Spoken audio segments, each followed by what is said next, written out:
来是国民党2位总统初选的参选人，郭台铭甲朱立伦早起拢去广播电台接受访问。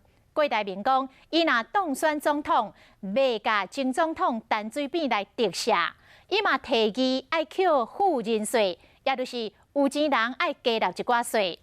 朱立伦是感叹讲，家己伫咧选战当中互边缘化，这是民主的悲哀。伊嘛来呼吁国民党来，唔通阁安尼起内乱、起小打。如果他这个不符合这个保释条例，该怎么办就怎么办，该回监就回监，但就大家忍耐，再忍耐几个月了。被问到陈水扁的保外就医问题，国民党总统初选女参选人郭台铭表态，伊当选后拒绝直下陈前总统，讲完司法换讲财经问题，提议扣好野人税金、富人税。要当我的好朋友的，或者要当我的朋友，都要倒霉了，就是。要多缴税，不是倒霉了。大概会缴多少？我讲，我总希望说能够总要凑个几千亿吧。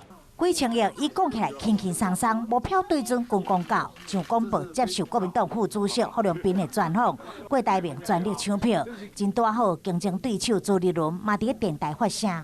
你这样讲跟我看到标题不一样。所以有一份媒体把中间的全部剪掉。先解说家己对韩国瑜的批评是被人扩大解说，伊嘛讲家己伫这场选战中被边缘化，是民主的悲哀。16年地方政绩，有中央行政院到地方，还有党务还有国会经验的，就是最专业也好，或者是最有政绩的，如果都被边缘化的话，其实某种程度真的是台湾民主的悲哀耶。